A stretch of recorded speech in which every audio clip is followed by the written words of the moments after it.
I'm 37 years old. I live in Visalia, California. I'm a welder, and I am going to be the first top hooker winner.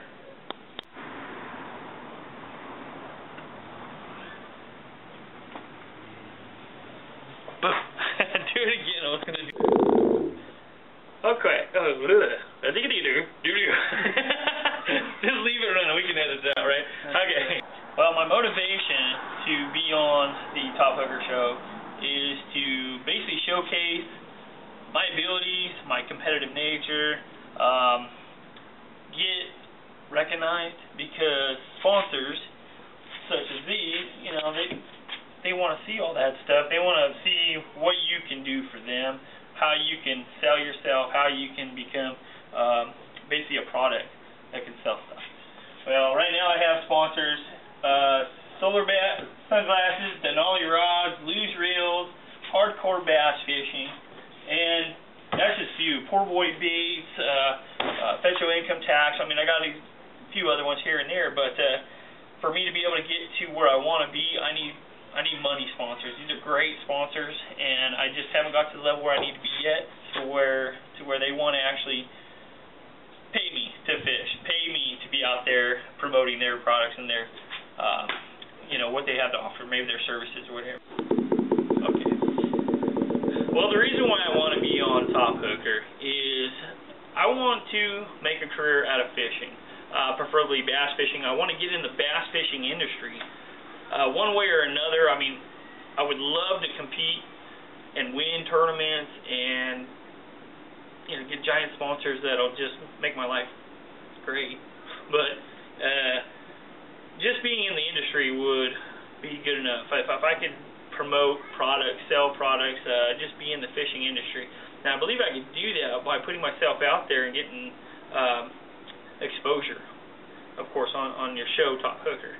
So if I can get out there and show them what I'm capable of, I'm very competitive. I pretty much am too competitive most of the time. I fish hundreds and hundreds of tournaments. I've won, you know, plenty of tournaments, plenty of money.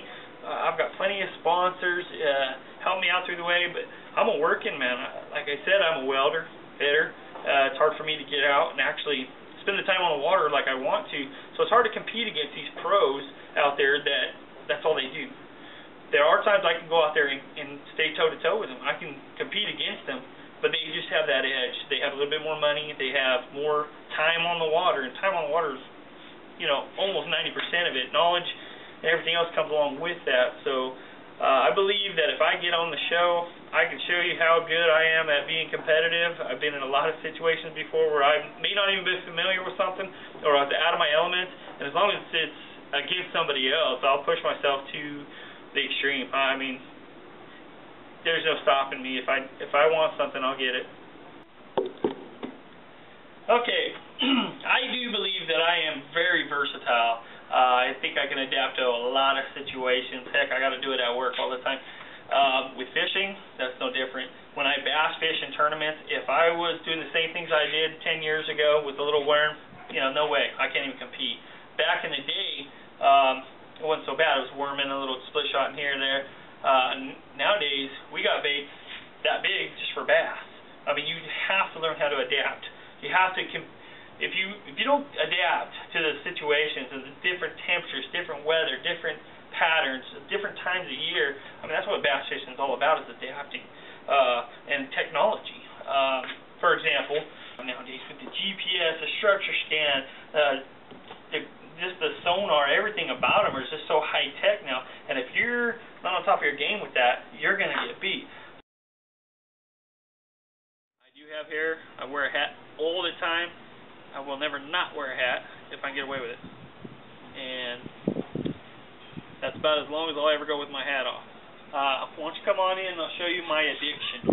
This is just the baits and lures and such that I've received with sponsors and, you know, just buying over the years, and this is some of the stuff that I come back to seasonally. Different season I'll use different things, but for the most part, there's just a lot of extra stuff. Now up here, I don't know if you can get a good shot of it, but these are just a few of my rods and reels, which are Denali rods, and mostly luge reels, which are great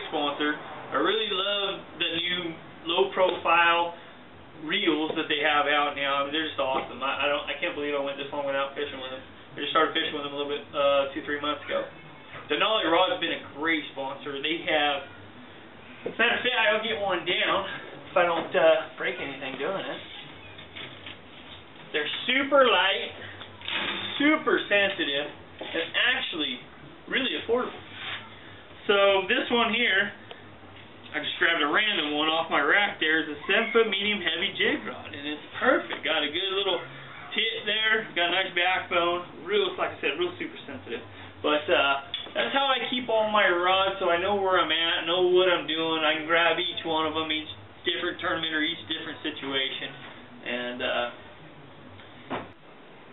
on here I have is my deep sea fishing rod, which is an Abbott reel, which is not one of my sponsors, but I've just started trying them out, and I'm starting to like them. They're okay, good handling reel. The rod's a Shimano Travala, which I really like. These are the baits that I'm used to using. They call it iron spoons, is what I call them, and they're very, very effective for lean cod, rockfish, cabezons, stuff like that. But mostly, I like to turn it into good old-fashioned bass fishing style, which I'll use my bass rods a lot for something like that. This is a 4-ounce weight, which actually one of my sponsors is Lurecraft, and that's where I get the molds and the hooks to make these deep sea fishing bait, these jig heads. And then I just attach this is a Bass Tricks, I believe, or it's a Big Hammer. Sorry, Big Hammer swim bait, and these work really well. This is my style of fishing. When I'm out in the ocean, I'll toss these out there, and I'll pretend like I'm out there bass fishing, and it works really well for me. How would I describe myself is probably the worst question anybody can ask anybody. That's a hard question to answer. Okay, how do I describe myself? Well, I'm ambitious, very competitive. There's got to be a lot of other words to use besides asshole, which there has been times where I can be known as one.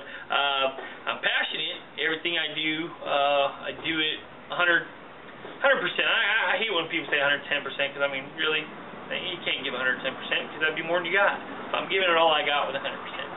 Now, don't you agree? Yeah. Because it's kind of just like lame, if you know. I was going somewhere with that. You were talking about 110%. Yeah, I know, but before that, because that's what got me. That's where my ADD came in, because I got sidetracked with it. Hi, everybody. I'm Isaac Adams, and I'm a fishaholic. Okay, well, my skills and my experience in fishing dates all the way back to I was a young kid, 5, 6 years old, maybe. I've been fishing ever since I can remember, so I couldn't even tell you the age I started. My grandpa would not allow me to use any kind of spinning tackle, any kind of casting tackle. It had to be a fly reel. It had to be a fly rod. And we were in Idaho in the Snake River, and my grandpa hands me a fly rod. Here I am, probably 8 years old at the time, wearing waders, freezing my butt off, and learning how to fly fish.